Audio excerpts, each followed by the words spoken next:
supaya fokus untuk belajar. Nah, sebelum memulai pembelajaran, ada baiknya kita berdoa terlebih dahulu. Siapa yang mau berdoa? Martina. Saya, Bu. Oke. Berdoa, mulai. Selesai. Makasih, Davina. Nah, waktunya presensi. Coba lihat kanan kiri kalian, ada teman kalian yang belum hadir. Ada, Bu. Ada, Bu. Siapa yang belum hadir? Kalian.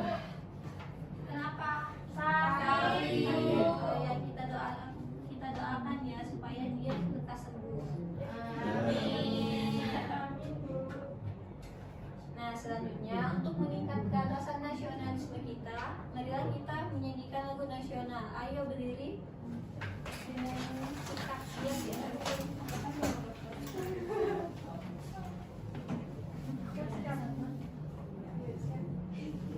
Dari Sabang sampai Merauke, berjajar pulau-pulau, sambung menyambung menjadi satu, itulah Indonesia.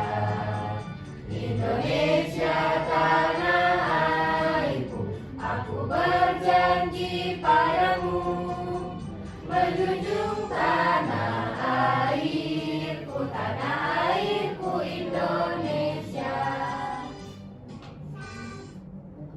Oke, silakan duduk.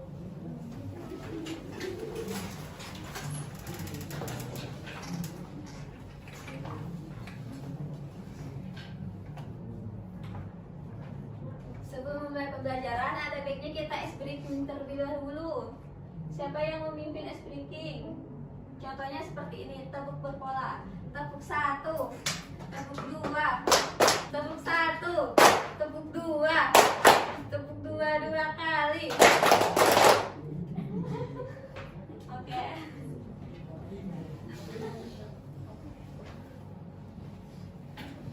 Nah, anak-anak, apakah kalian masih ingat apa yang kita pelajari pada minggu lalu? Tentang daerahku, Bu. Oke. Nah, ada yang tahu belum? Hari ini kita akan mempelajari apa?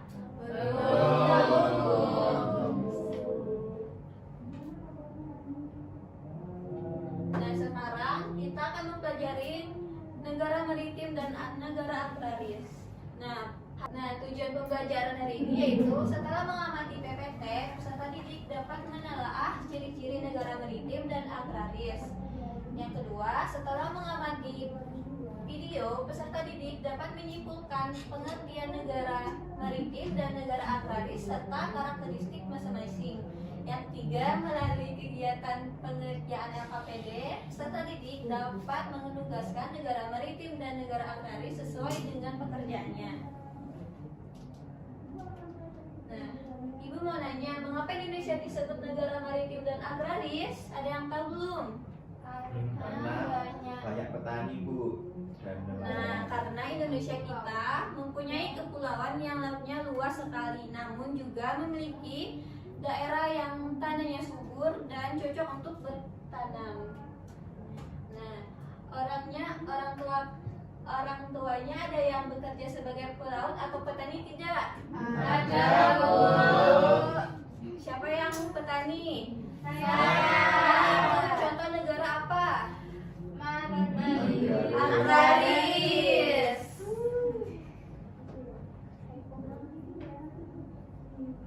Nah, Ibu mau menyampaikan materi kehidupan maritim dan agraris. Mengenal Indonesia sebagai negara maritim dan agraris. Indonesia adalah negara maritim. Indonesia adalah negara maritim dan agraris yang kaya akan sumber daya. Di sekelilingnya negara terdapat lautan luas dan banyak lahan pertanian yang mendukung kehidupan masyarakat.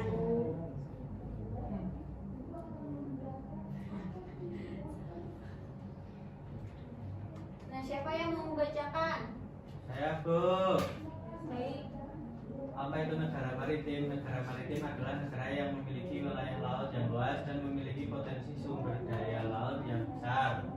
Apa itu negara agraris? Negara agraris adalah negara yang memiliki sektor pertanian yang dominan dan menjadi tulang punggung perekonomian. Oke, makasih.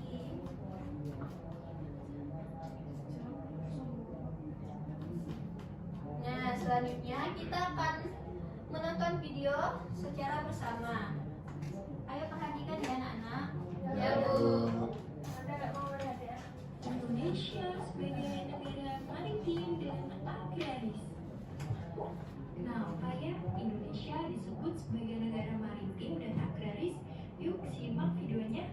Meski manusia itu tinggal di darat, tapi ternyata wilayah laut di Indonesia jauh lebih luas, teman-teman. Luas daratan Indonesia sekitar 1,9 juta kilometer persegi dan luas lautnya sekitar 3,2 juta kilometer persegi. Jika dipresentasikan sekitar 2/3 atau 62% wilayah Indonesia ternyata adalah perairan loh. Dari luasnya laut Indonesia terdapat 17.000 pulau dengan garis pantai sepanjang 108.000 km. Secara sederhana dan ringkas, Indonesia disebut sebagai negara maritim karena beberapa alasan berikut. Yang pertama, wilayah perairan lebih luas dari daratan. Yang kedua, ada banyak pulau yang dikelilingi wilayah perairan. Yang ketiga, memiliki sumber daya laut yang besar. Yang keempat, punya masyarakat yang bekerja sebagai nelayan. Sebagai negara maritim, Indonesia memiliki beberapa keuntungan yang bisa dimanfaatkan, yaitu 1. Sumber daya besar di sektor perikanan dan Secara sederhana dan ringkas, Indonesia disebut sebagai negara agraris karena beberapa alasan berikut. 1. Hasil pertaniannya beragam. 2. Mempunyai lahan yang luas dan subur. 3. Cadangan perairan cukup untuk pertanian.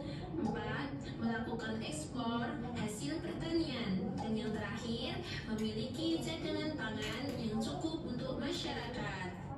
Jadi dapat disimpulkan bahwa negara maritim adalah negara yang sebagian besar wilayahnya didominasi oleh perairan dan mampu memanfaatkan kekayaan lautnya secara optimal.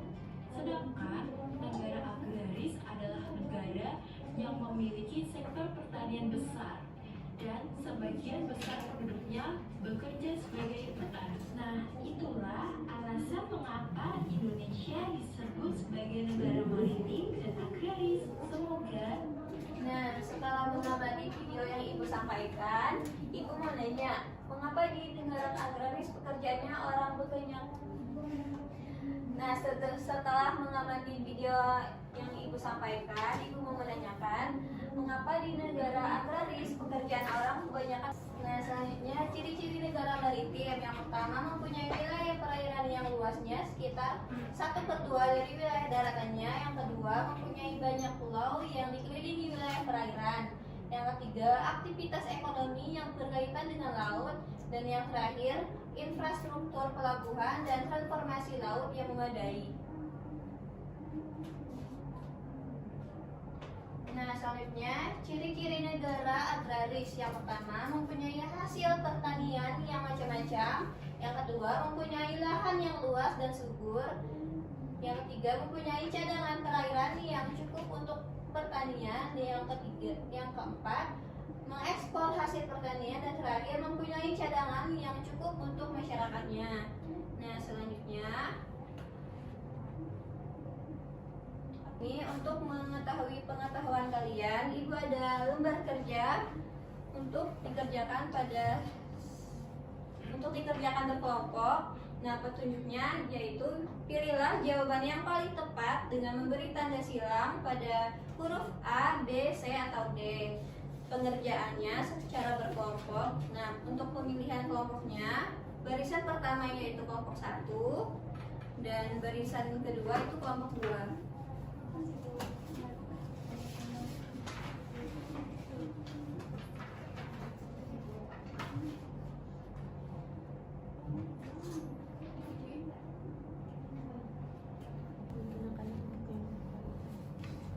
Ada yang merasa kesusahan? Ini gimana, Bu?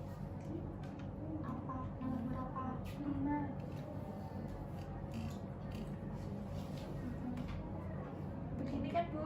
Iya, betul. Kelompok 2? Kelompok 1 kan pintar-pintar Bu. Belum Bu, masih dikerjakan. Kelompok 1 udah selesai Bu. Oke, Ibu lihat dulu ya. Ya Bu.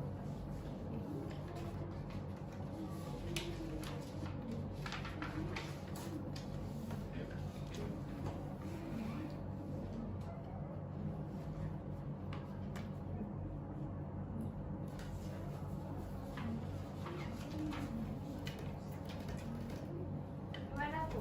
Baik, bagus. Ya kan pintar-pintar ya Mas ya.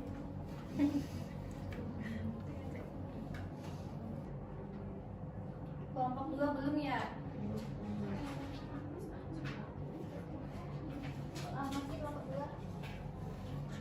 Iya Bu, cepat. Ini tulis dulu lama. Cepet loh. Kelompok 1 dulu, Bu. Ya Bu. Kelompok 2 LA. Oke, bos. Nah, untuk mempresentasikannya, perwalian saja ya. Nah, nomor 1 siapa yang mau maju? Saya. Oke, Tiara.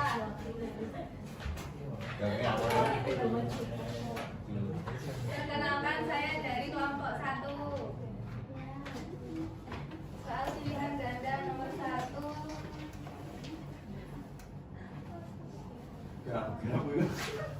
Indonesia dikenal sebagai negara agraris karena dia memiliki tanah yang subur dan banyak lahan pertanian. Betul tidak? Nomor 1. Nomor 2, pekerjaan yang paling banyak ditemukan di negara maritim adalah C. Nelayan dan pelaut. Betul tidak? Betul. Yang ketiga, berikut ini yang bukan termasuk hasil pertanian adalah C. Ikan. Betul. 4 contoh kegiatan ekonomi yang dilakukan di wilayah laut adalah B. Menangkap ikan. 5. Salah satu cara memanfaatkan sumber daya laut dengan bijak adalah C. Menjaga betul. Yeay. Yang belakang enggak. Kayak aneh-aneh. Delok. Delok ra. Dasarnya kelompok 2.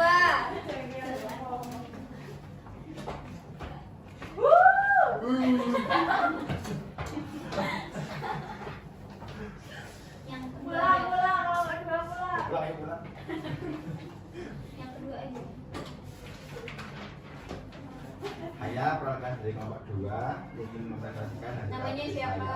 Saya bersama Giri dan teman-teman saya. Di sini nomor 1 soalnya apa yang dimaksud dengan negara maritim? Negara maritim adalah dengan wilayah laut yang luas. Terus yang kedua, mengapa laut memiliki peran penting bagi kehidupan masyarakat Indonesia sebagai sumber mata pencaharian nelayan. Terus yang ketiga, sebutkan contoh pekerjaan yang ada di daerah agraris, petani dan kebun. Terus nomor 4, apa perbedaan hasil utama antara negara agraris dan negara maritim? Kalau negara agraris fokus pada pertanian, kalau negara maritim fokus pada perikanan. Terus nomor 5, jelaskan bagaimana cara menjaga hasil pertanian agar tetap baik dengan menggunakan pupuk organik dan pupuk kimia secukupnya. Terus nomor 6, mengapa Indonesia bisa disebut negara maritim sekaligus negara agraris?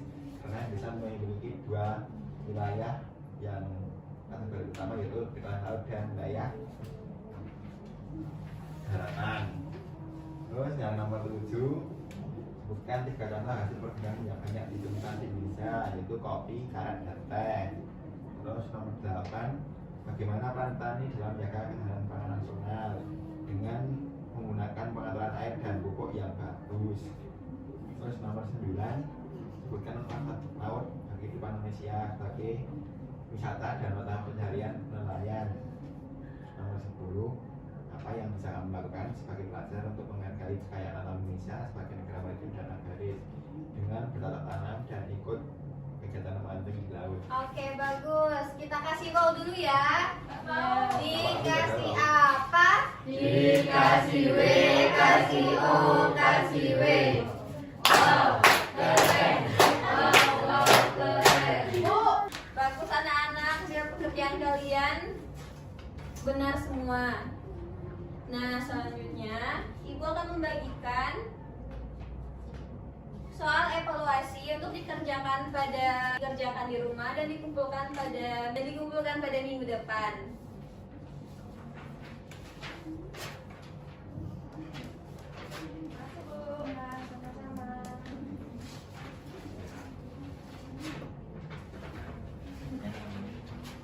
Dikerjakan secara mandiri ya. Ya, Bu.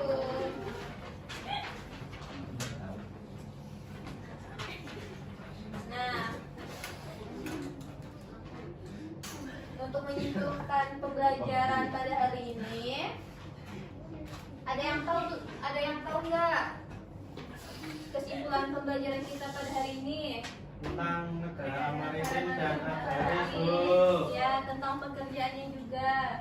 Nah, kesimpulannya yaitu negara maritim adalah negara yang punya banyak laut dan pulau, banyak orang bekerja sebagai nelayan atau pelaut.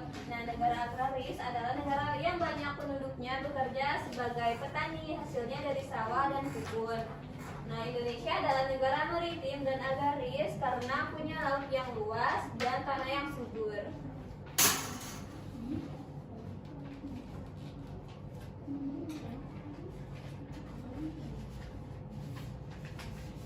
Nah, Ibu mau nanya, apa saja yang sudah dipelajari pada hari ini? Negara maritim dan agraris.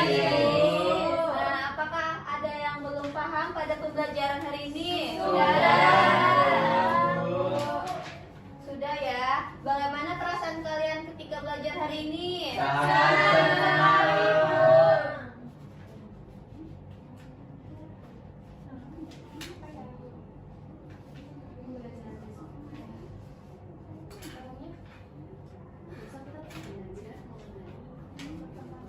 Nah, untuk pertemuan selanjutnya kita akan mempelajari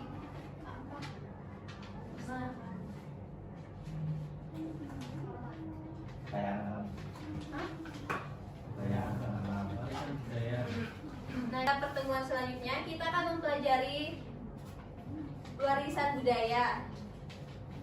Ya, Bu. Ya, Bu. Nah, sebelum Ibu menutup pembelajaran pada hari ini, siapa yang mau memimpin berdoa? Saya, Bu. Oke, Mario. Untuk menutup pembelajaran kali ini, mari kita berdoa. Oke, makasih. Nah, Ibu tutup pembelajaran pada hari ini. Wassalamualaikum warahmatullahi wabarakatuh.